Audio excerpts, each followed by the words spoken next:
आपके board exam 2024 में ज़्यादा दिन अब बचे नहीं हैं। जो समय बचा है उसमें आपको ढंग से पढ़ाई करनी है और 90% प्लस लाना है। उसके लिए मैंने पूरा यहाँ पे लिखा हूँ कैसे क्या करना है, कैसे आपका 90% आएगा, सब कुछ इस वीडियो में समझाऊँगा। तो वीडियो को पूरा देखिएगा, मिस मत करिएगा, वरना बहुत सारी चीज़ें आपसे छूट जाएंगी और 90% का सपना सपना रह जाएगा। आप 90% ला नहीं पाएंगे, इसलिए वीडियो को पूरा देखिए। 90% लाने के लिए कुछ चीज़ें आपको ध्यान में रखनी होगी, उसी तरह पढ़ाई करना होगा, तब जाके आपका 90% आएगा, वरना इस तरह नहीं आएगा। तो 90% लाने के लिए ज़्यादा बड़ी चीज़ नहीं है 90%, लेकिन उसके लिए कुछ चीज़ें हैं जिनको आप ध्यान में रखेंगे तभी आएगा। गलतियाँ आप करेंगे तब नहीं आएगा। मैं गलतियाँ आपकी सुधारने आया हूँ, आपको गलती नहीं करनी है।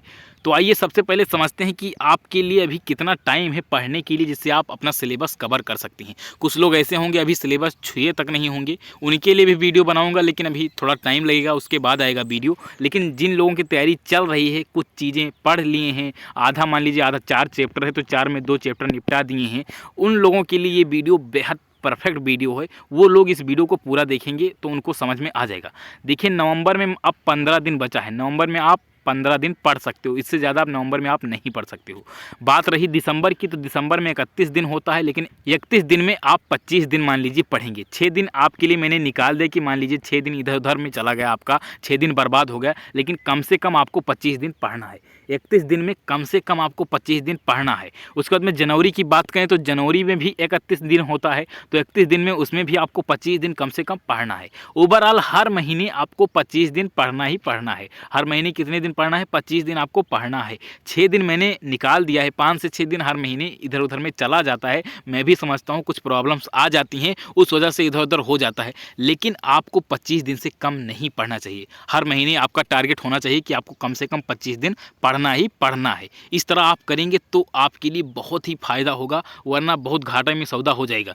देखिए क्या है कि 25 दिन से जैसे ही कम करेंगे, मान लीजिए आप 20 दिन पढ़ रहे हैं, तब आपके लिए दिक्कत हो जाएगी, क्योंकि फिर कंसिस्टेंसी नहीं बैठ पाएगी। कंसिस्टेंसी जो होती है बहुत इंपॉर्टेंट चीज़ होती है। जितना ज़्यादा आप कंसिस्टेंट रहेंगे उतनी ज़्यादा आपके लाइफ में ग्रोथ होगी, आपका अचीवमेंट होगा, बहुत सारी चीज़ें आप जल्दी से अचीव कर पाएंगे। यदि ओवरऑल बात करूं कि आप पेपर से पहले कितने दिन पढ़ पाएंगे, तो टोटल 65 दिन आप पेपर से पहले अपना सिलेबस वगैरह कवर कर पाएंगे, सब कुछ कर पाएंगे। यानी आपके पास अभी 65 दिन है, आप अपना पूरा का पूरा सिलेबस कवर कर लीजिए। जो 10th वाले हैं उनके पास सिलेबस कम है, लेकिन अभी वो छोटे भी हैं, तो इसलिए उनको भी समस्या है, उनके हिसाब से उनका सिलेबस बड़ा है। जो 12th वाले हैं उनका सिलेबस तो लेंदी होता ही है।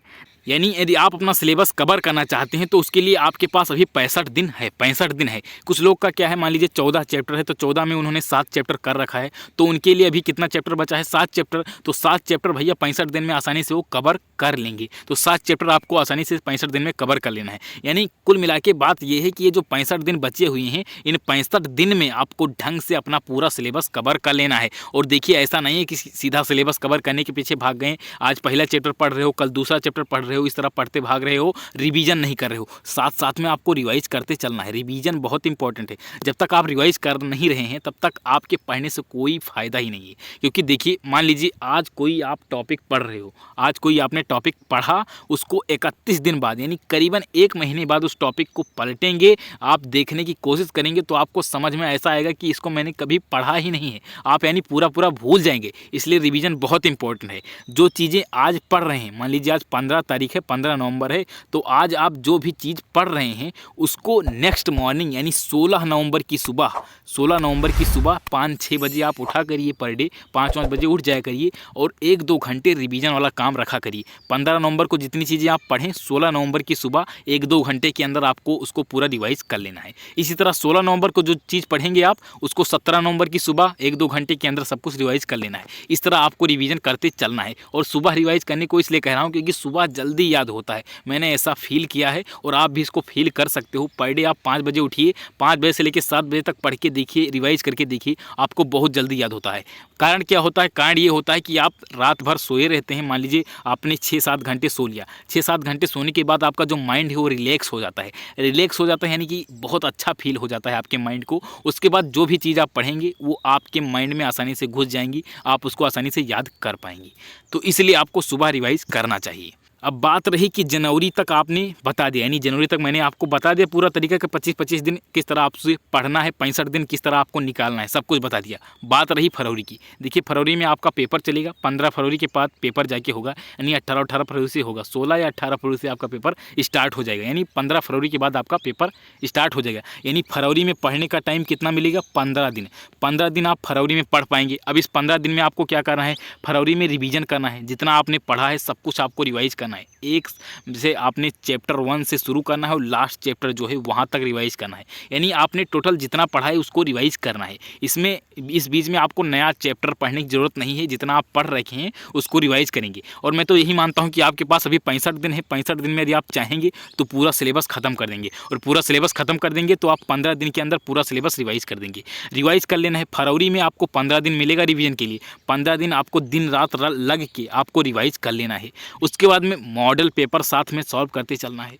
मान लीजिए आप पर डे 6 घंटे पढ़ रहे हो, मान लो एक मोटा मोटा मान रहा हूँ कि 6 घंटे पढ़ रहे हो, तो 6 घंटे में आपको 3 घंटे रिवीजन करना है और 3 घंटे मॉडल पेपर सॉल्व करना है। मॉडल पेपर आप जब 15 दिन लगातार सॉल्व करोगे तो इससे क्या होगा? आपके हाथ की प्रैक्टिस बैठ जाएगी, हैंड प्रैक्टिस इसे कहते हैं। आपके हाथ की प्रैक्टिस बैठ जाएगी कि आपको पेपर कैसे सॉल्व करना है, कैसे अच्छे से सॉल्व करना है। उसके लिए अब देखिए मॉडल पेपर आपको कहाँ से मिलेगा? मॉडल पेपर आपको बोर्ड क्लासेस चैनल, यानी इसी चैनल जिस चैनल पर आप वीडियो इस समय देख रहे हो, इसी चैनल पर मिलेगा। मैं अपलोड करूंगा, रेगुलर मॉडल पेपर आएगा, उसका सॉल्यूशन नेक्स्ट डे आएगा, तो सब कुछ चीज़ें यहाँ पे मिलेंगी। और कुछ लोग कॉपी चेक कराना चाहेंगे तो उसके लिए भी मैं व्यवस्था आपकी कर रहा हूँ। आपको गूगल फॉर्म मिलेगा, उसको फिल करके आप अपना कॉपी भेज देंगे, फ़ोटो खींच के भेज देंगे, उसको चेक करके मैं उस पर नंबर भी दे दूँगा। आपकी बहुत सारी चीज़ें इस चैनल पर बदलने वाली है, तो चैनल को सब्सक्राइब कर लीजिएगा। इस बार इस पर जम के तैयारी होने वाली है, तो चैनल को जरूर सब्सक्राइब करिएगा, जिससे आपको रेगुलर वीडियो मिलती रहे।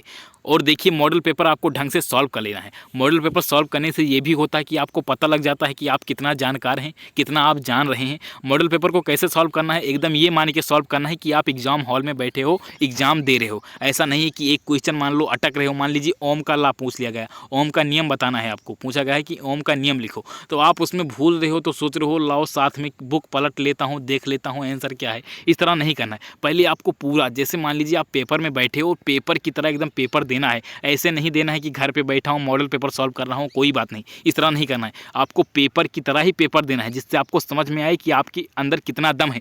मान लीजिए आपका 70 नंबर का पेपर है, 70 नंबर आपने पूरा सॉल्व किया, उसके बाद आपको पता चला कि आपने भैया 60 नंबर ही कर पाए हैं। तो आप जब 60 नंबर यहाँ कर पा रहे हैं तो फिर आपके एग्जाम हाल के लिए दिक्कत हो जाएगी, क्योंकि 60 नंबर यदि आप करके आएंगे तो कहीं आपको 50-50 नंबर मिलेगा, फिर दिक्कत हो जाती है।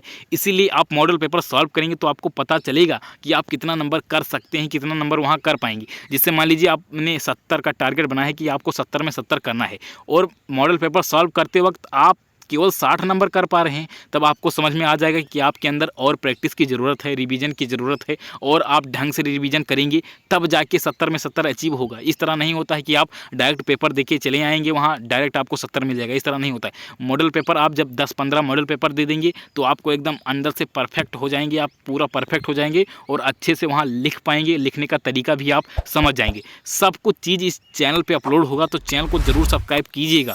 मिलते हैं अगले वीडियो में, तब तक के लिए जय हिंद, वंदे मातरम।